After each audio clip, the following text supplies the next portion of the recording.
Neil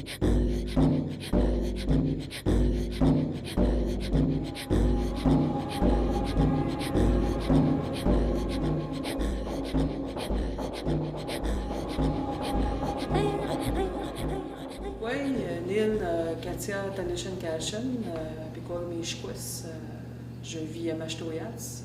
Je suis un artiste multidisciplinaire de la communauté. Je suis présentement aux études en maîtrise en études et interventions régionales à Chicoutimi. Je suis une artiste avant tout à la peinture, aussi multidisciplinaire, donc ce qui fait de moi quelqu'un d'assez curieux, de créatif. Mon inspiration, c'est beaucoup en lien avec les histoires que j'ai entendues depuis que je suis enfant aussi, parce que, étant donné que mon nom de famille est Curtness, dans la communauté, c'est une famille qui a été beaucoup reliée à la politique.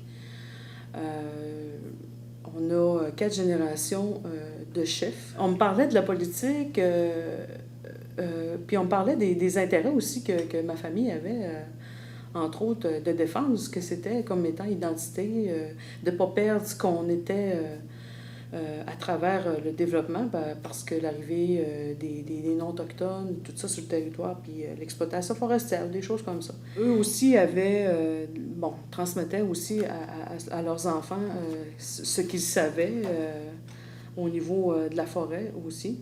Je me souviens que, déjà petite, moi, j'ai baigné dans l'art déjà très tôt parce que du côté de ma mère, qui, elle, sa famille a vécu à Jonquière, mais c'était des musiciens, c'était des gens qui dessinaient. Son père faisait des tableaux déjà avec des restants de peinture des murs ou des choses comme ça. Mais moi, je dis toujours qu'avant d'apprendre à utiliser la fourchette, j'ai utilisé les ciseaux, les crayons.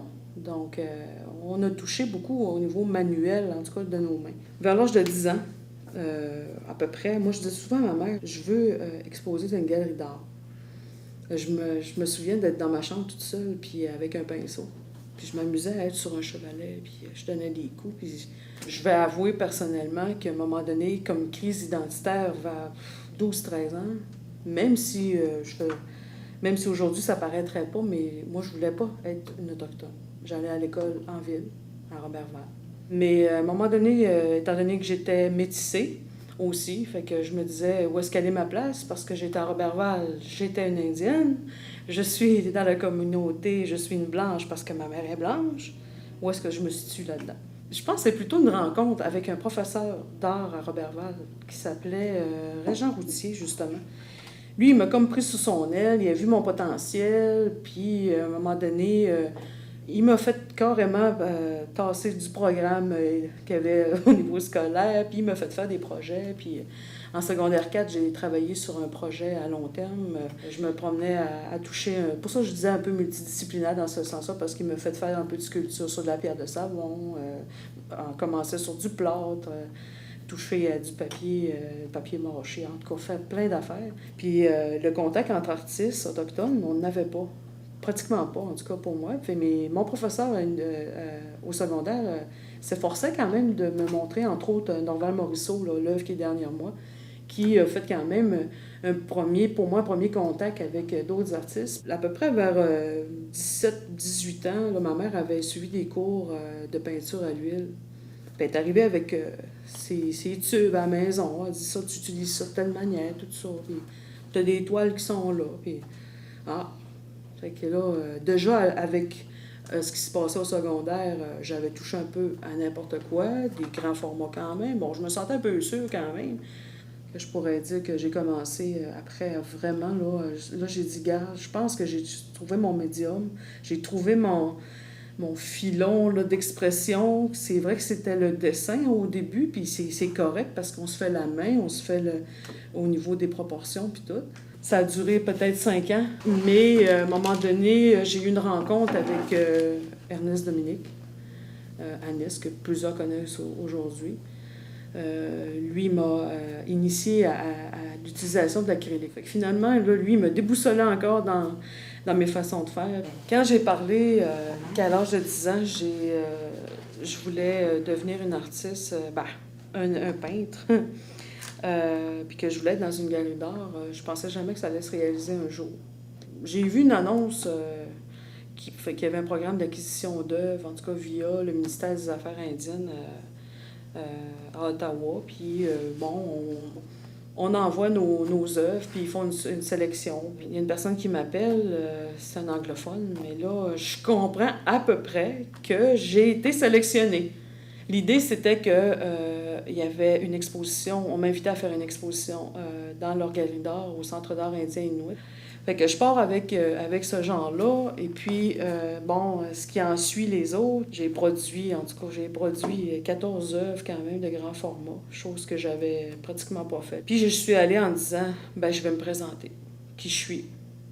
Qui je suis, ici, ma première œuvre, c'est à partir d'une étoffe, parce qu'il y a plein de choses, dans mon histoire familiale, il y a plein de choses qui traînent. Le tissu irlandais, le carotté, des peaux d'orignal, j'ai le couteau croche à mon grand-père que je suis chanceuse de pouvoir prendre dans les mains, mais comment ça se fait que... Qu'est-ce qu'il faisait avec ça? Puis, ça a commencé avec un étoffe, mais avant d'avoir la peau d'orignal, il faut que j'aille chasser mon gibier, donc c'est ce qu'on appelle peut-être le rituel aussi, l'esprit du caribou, je veux que l'animal, ça vienne à moi. Là, après, je me suis dit, après que j'aille présenter ça, moi, je suis... du lac Saint-Jean, du Pequawagami nous.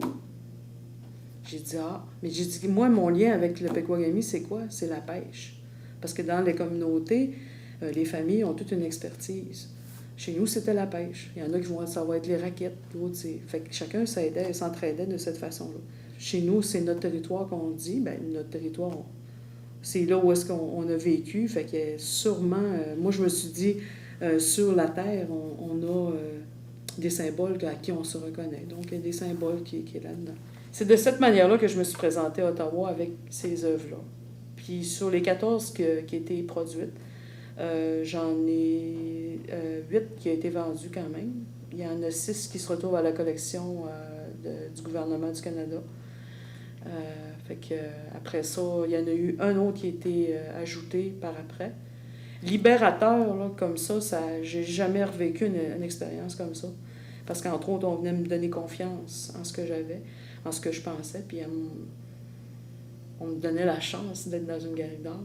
J'ai jamais pu expliquer vraiment l'idée d'aller vers l'abstrait.